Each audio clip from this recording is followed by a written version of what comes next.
Hello, everybody. Welcome along. My name is Benjamin Bloom. This is the Benjamin Bloom Football Channel. Please leave your bias at the door. Pre-season is rolling on, but we are getting ever closer to the start of the Championship season.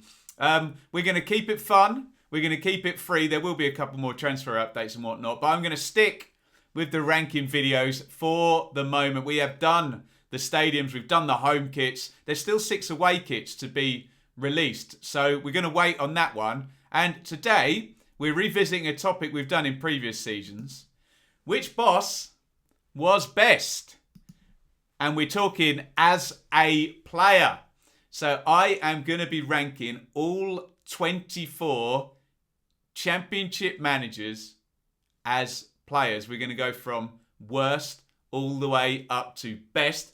As ever, this is entirely subjective. You are entitled to your view, and I would encourage you to pop it in the comments. And obviously, it costs nothing to be polite when you are doing so. But really interested in a certain few that were, frankly, for me, a flip of a coin when I was making this list. Let's get to it. And at number 24, we've got to make a bit of an allowance here because Swansea City don't have a manager.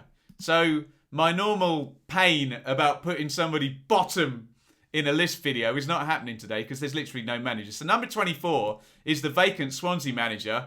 Now, this video would get very badly dated if they hired John Terry, because obviously he was an incredible player who would go right up very high in this list. I think Russ Martin's the latest link. We'll see who ends up in at Swansea. But our number 24 is essentially the yet-to-be-appointed Swansea manager. And maybe come back to this video and tell me where you think that person slots in as and when they are announced. At number 23, we're going to go with Frankie McAvoy, who, in a very short career summary, did not play at pro level. A career coach coming through with Alex Neil up in Scotland and then following from Norwich over to Preston as well. So number 23 is McAvoy, and there really is no playing career to speak of. Let's move on to number 22.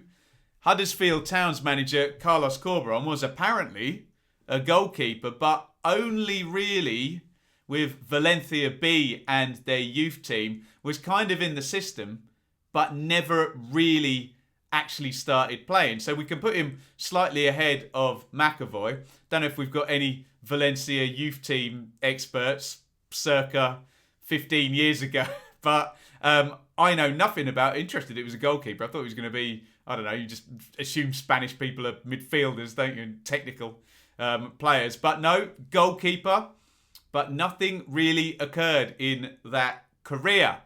Now, one player who did slightly more than Carlos Corberan, or one manager, is our number 21, who is Neil Critchley, who you can see there in a Crew shirt. And he made, as a midfielder, one, I think, substitute appearance as well at Fulham in the 99-2000 season for Crew. Played a few more games for Lee RMI, but very much another career coach. So he's going to be number 21. And they're the guys that really never kicked a ball in anger. We can move on now to some sort of lower league, non-league players who are currently managing in the Championship. And the first of those would be Mark Warburton, who did have a fair old crack at non-league. I think he was at Leicester, a fullback. And he did win the FA Trophy at Enfield. I think his career was cut short as well. So we know the Mark Warburton story. Then he ends up going into the City, doesn't he? And then getting back into football. But we can put him a bit higher than the likes of Corberan and McAvoy and Critchley in respects of he did have a bash at it at non-league level. So number 20 is Mark Warburton. And we've got one of our new Championship managers in at number 19, Marco Silva, who, honestly, I didn't know anything about in terms of his playing career until I researched it earlier. A fullback and primarily a Portuguese second-tier player who only played 2 games at top level. And for the purposes of this list, I'm going to assume that Portuguese lower leagues are not as competitive as English lower leagues. Hopefully my premise isn't entirely flawed there, and that's why the new Fulham manager Marco Silva slots in at number 19. Just above him is a proper English lower division player, and look at that. Hartlepool Player of the Year in 1972, Neil Warnock, who played a lot of games, I have to say, around the English lower divisions. And sadly, quite a few of these guys early in this list didn't have a full career and retired early for whatever reason. Hey, it's no surprise then that these guys end up as managers. Look, hard to find information or pictures because it was lower division and a long time ago. So anyone's got any knowledge on the playing career of Neil Warnock, let me know. I've slotted him in at number 18. We're about to move on to what I would term the serviceable, decent pros that didn't quite ever make the top level. And the first person to fall into that category is Nathan Jones, the Luton manager. Again, smarten me up if you're a Brighton fan or a Yeovil fan. It said on Wikipedia, midfielder or fullback. But in that run at Brighton, I think he had about 4 or 5 seasons at Brighton, 3 promotions in there. And obviously, I think he was captain material as well, as many of these players were. Obviously, those leadership qualities are high. So we put Nathan Jones in at number 17. And just slightly above him, gone for Grant McCann. There he is playing for Cheltenham Town. 2-time League One playoff winner, McCann. Frequented the lower divisions, but I remember him, particularly at Peterborough. I know he managed at Peterborough. Particularly at Peterborough as a player. He was a sort of highly rated, lower, 3rd or 4th tier player. And obviously a top-end League One player if he got promoted out of there twice, which I think puts him slightly above Nathan Jones. And here comes a really interesting one. This is Darren Ferguson, and you will see the absolute glaring sight there. 1993 Premier League winner. We have a trophy winner and a medal winner. Not just that, a big trophy, but you have to look at this, and I do remember at the time, Darren Ferguson played, I think Brian Robson was possibly started the season injured. He played the first 10 or 15 games of Manchester United's season, enough to get that medal, and then really at top level, that was it for him. He then went down to Wolves, and then I think he went off to Holland and played the majority of his career, as it says there, at Wrexham. So I kind of have to put him above some of those other guys, that he literally has a Premier League winner's medal, with the massive caveat that his father was his manager at Manchester United. So I don't know whether, and obviously the nepotism accusations will come in. Let me know what you thought. If you're a Wolves fan as well, Darren Ferguson, because he did play 100 plus games for Wolves at sort of second tier level, but it did all work down from that short run at Manchester United, where he was perhaps lucky enough to win himself a Premier League medal. Let's move on to a player who I absolutely adore, because he was a really fantastic player for my team, Ipswich. Tony Mowbray, the Blackburn manager. I've put him in at number 14. You can see there 4 seasons at Scottish top level. Just the 1 season at top level in England with Middlesbrough in the late 80s. And there was always this thing between Mowbray and Gary Pallister. And Pallister got the big move to Manchester United, didn't he? And Mowbray didn't. He in the end went off to Celtic, where he's well thought of, and a real Indian summer at the end of his career. And of course, Mowbray's last game saw him win the playoff final with Ipswich and score to get promotion to the Premier League and then walk off into the sunset. Look, no honours to speak of in terms of major ones, and not a lot of top flight football. So if I leave my bias at the door, despite my good memories of Tony Mowbray as a player, we have to put him down in our sort of second tier of players at number 14. Slightly above him, I'm going to put Michael O'Neill, who was a midfielder. An interesting career, actually. Look, 31 Northern Ireland caps there. He was an Irish champion and cup winner with Glentoran, Football League trophy winner with Wigan. What was interesting when I looked at this is in his first season at Newcastle, he was absolutely fantastic. It was something like 13 goals in 22 games. And I think then there's an injury and then a sort of drop off after that. Does get back to the top level at Coventry, which kind of puts him above the likes of Mowbray and perhaps Darren Ferguson in terms of top level longevity. I just wonder, let me know if you did see Michael O'Neill play. I just wonder, was he hampered by early injuries or did he just peak at the beginning of his career like certain players do? But he is going to be our number 13. On to number 12. And it is Mick McCarthy, a no-nonsense centre-back, played loads of games for Barnsley, went off to Manchester City, 2 seasons in the late 80s in the English First Division.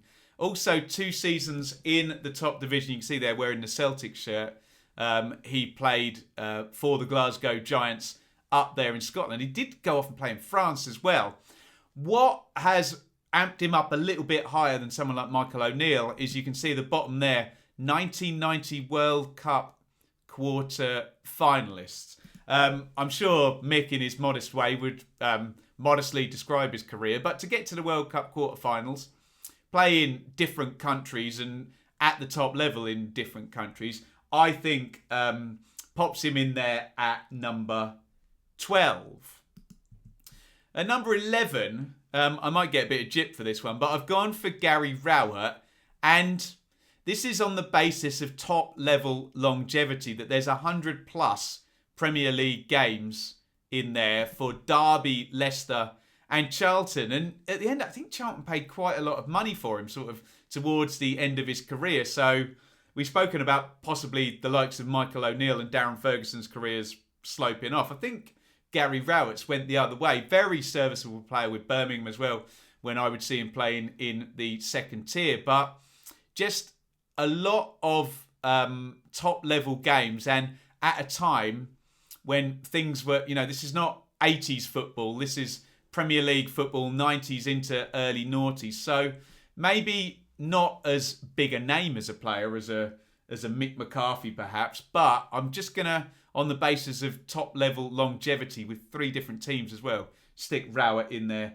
at number 11. Are you ready for our top 10 Championship managers ranked from worst to best as players? In at number 10 is Velko Panovich. It says on Wikipedia, midfielder stroke striker. He did score 18 goals in one season for, I think, Tenerife in the Spanish Segunda division. Flits between La Liga and that division, but 3 stints at Atletico Madrid. So we're in no mug territory here. Also, you can see there, played in a Cup Winners' Cup final at Mallorca and represented Serbia at international level. It's all a little bit tight, but just over the likes of McCarthy and Rowett with that European recognition and, to constantly, I think, 3 different stints. Did it say 3? Yeah, 3 different stints at Atletico Madrid, who have been a winning club for the most part for the last sort of 25 years, or up there at top level in the league. So I'm going to drop Panovich in there at number 10. Cheers, Nige. There he is, Nigel Pearson, a big strapping defender. And again, we've had Mick McCarthy, we've had Tony Mowbray. These type of players seem to become managers.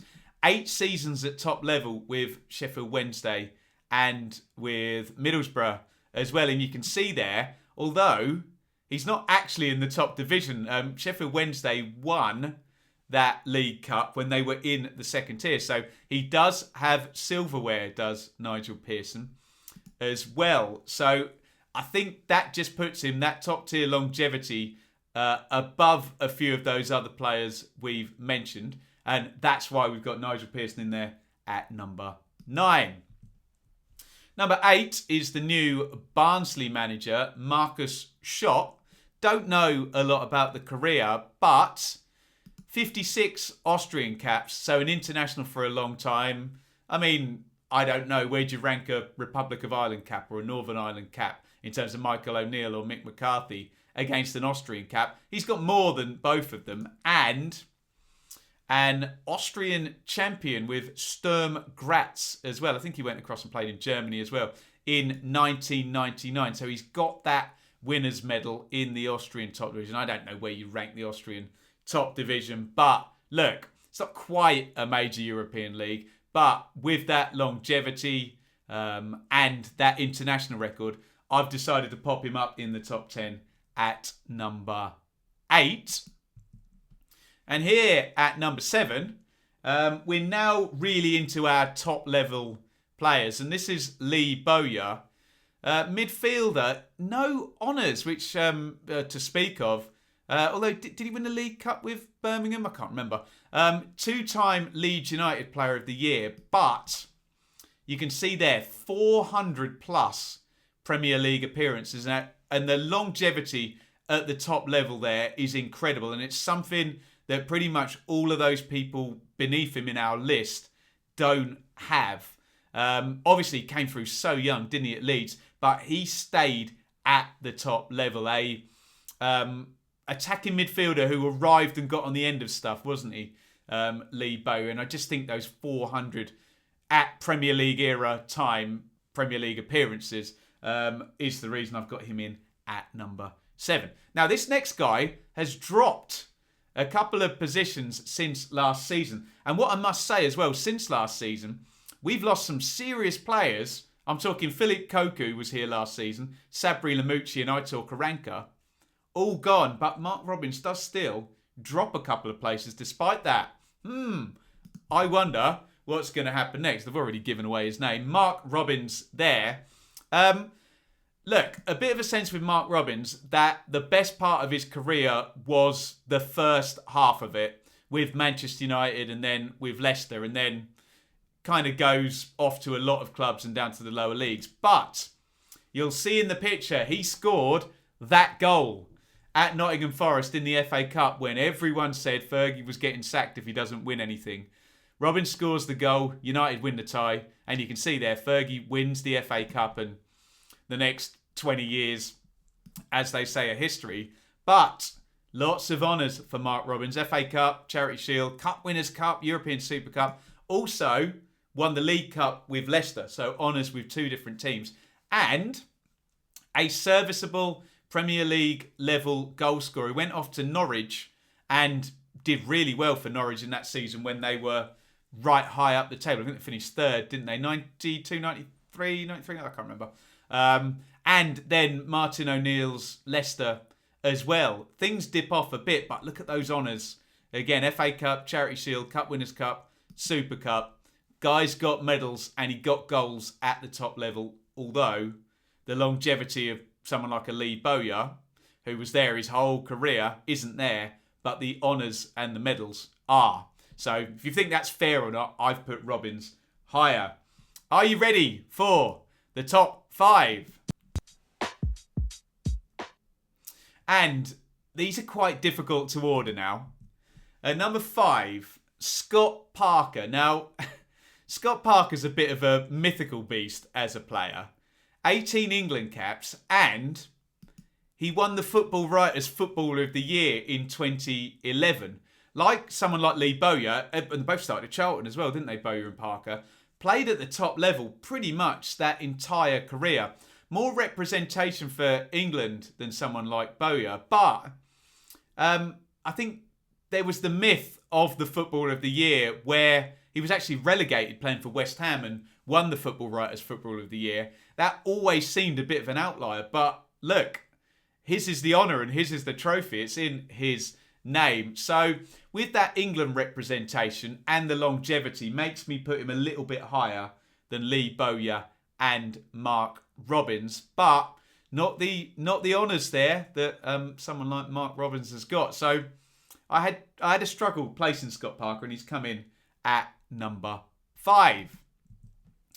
Now we're going into our trophy winners, and you can see Valérien Ismaël there wearing a Bayern Munich double t-shirt. Ismaël, if you speak to Palace fans, they might not agree with you, because I think he was their record transfer and didn't really do a lot for them. But this guy at centre-half went around the European top leagues and won trophies in both France and Germany. He won 2 doubles with 2 different teams in Germany. So, look, German League and Cup double with Bremen, and then one with Bayern Munich as well. 2 French Cups, 2 French League Cups, and a French Intertoto Cup.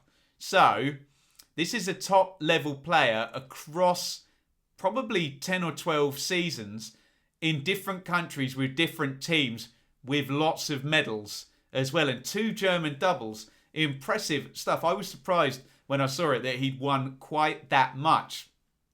It's hard to argue against that. You might think, oh, Scott Parker did it in England or whatever, but you can't argue with those 2 German doubles. So I've put Valérien Ismaël in at number 4 as we get ready for our top 3. And number 3 is Chris Hughton, who right through the 80s was a great fullback for Spurs. Now, which way round was it? Right-footed left-back? I think he's a right-footed left-back. Sorry if he's a left-footed right-back, although he's kicking there in that picture with his left foot, unless they've reversed that. 300-plus games for Spurs. Right through an interesting period there. Ardiles, Villa, Gascoigne towards the end of it, Hoddle, Waddle. Hughton was around. He won 2 FA Cups and a European trophy winner there with Spurs. Won the UEFA Cup in the early 80s. 53 times capped by Republic of Ireland and played in Euro 88. I just think with that UEFA Cup win and that longevity at English top level, remember there was the European ban as well, as there was no English teams in Europe towards the end of the 80s. He also then went off and I think got promotions with West Ham and with Brentford as well. So a very consistent player at the top level with medals. So Chris Hughton, number 3. And at number 2, Slavisa Jokanovic, who has 64 Yugoslavia caps. This is before, I think then that, let me get my politics right, that then turns to Serbian caps, doesn't it? 10 goals as well. There's the big one though. A La Liga champion with Deportivo La Coruña over in Spain. Spanish Super Cup winner. Early in his career before he went off to Spain, solid midfield player, Jokanovic. 2-time Yugoslav champion and a Yugoslav Cup winner. But you can see him there in a Chelsea shirt. Now, this is pre-Abramovich, so it's some sort of Ranieri style Chelsea when lots of European players came in. Desailly, Leboeuf, Vialli, Di Matteo. All of those boys started coming into Chelsea, and Jokanovic was one of them. But pretty steady career across European top divisions and a champion in Spain with Deportivo. Obviously, maybe the Madrid and Barcelona dominance reoccurred in the 2000s, but still no mean feat to have that Spanish title medal. I'm sure you've all figured out who our number 1 is, but let's give him the big reveal right now.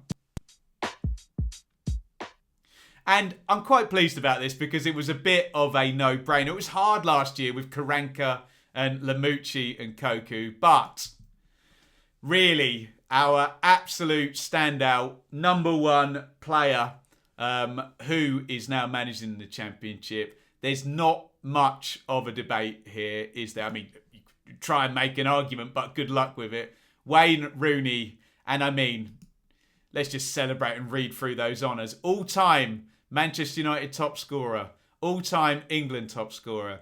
Champions League winner, now our only one. Premier League winner 5 times. 5-time Premier League winner. Obviously, we had Ishmael, a couple of championships there in Germany. Darren Ferguson with his 1. Jokanovic with 1 in Spain as well. But 5 times Premier League winner Wayne Rooney. FA Cup winner. 3 times League Cup winner. Players Player of the Year. Young Player of the Year twice. Football Writers Player of the Year. Look, it's stating the bleeding obvious, in my opinion, to say that our number one, a generationally brilliant talent, and I suppose right now it's probably good if someone says something nice about Wayne Rooney, because he's getting himself in all kinds of bother this week that I won't go into right now, because we are celebrating Wayne Rooney as our top championship manager as a player. We have ranked them from worst to best, and Wayne Rooney of Derby County comes out on top. Will he still be here in next year's list? Will Derby still be here in next year's list? I am not entirely sure. Anyway, which boss was best? I say Wayne Rooney. What say you? Let's just run through my top 10. At 10, Panovich. 9, Pearson. 8, Shot. 7, Bowyer. 6, Robbins. 5, Parker. 4, Ishmael. 3, Houghton. 2, Jokanovic. And 1, Rooney. Again, this video is super subjective. There is no right or wrong answer. So, I've had my say. Now, you have yours in the comments. Feel free to disagree. Just remember, social media can become quite putrid and quite toxic. So, it costs nothing to be polite. You don't have to be shocked. You don't have to be outraged in your disagreement. Just voice your opinion in a civil manner. And hopefully we can make this a great place to discuss football on YouTube, where things sometimes do go awry very quickly, don't they? Look, we're going to be back very, very soon. I'm sure there'll be a transfer update. I think we're nearly up to the amount of players we need. We're going to do the away kits probably Sunday, Monday. This is all pending my missus, who's massively pregnant, not going into labour at any point. So keep in touch with the channel. And we are now, Thursday, 29th of July, about 8 days away from the kickoff of the new season. So next week means our 1 to 24 predictions for the championship. Look out for all of that if you haven't done so already. Hit subscribe, ring the bell, all of that good stuff. But most importantly, the interactivity is there. Have your say in which boss was best. We have been ranking the championship managers in terms of their playing careers.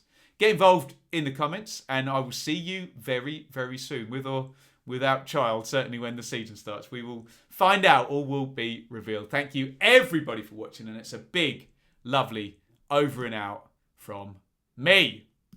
Thanks so much for watching. If you enjoyed this video, please hit the like button to see more videos from this channel. Hit the subscribe button, and to be notified every time we upload, ring the bell for those notifications to come through on your device. If you really want to support the channel and me as a content creator, I will be eternally grateful if you head over to the merch store and grab something, or support over on Patreon, patreon.com/Benjamin Bloom. Thank you for your time. Go and watch another video.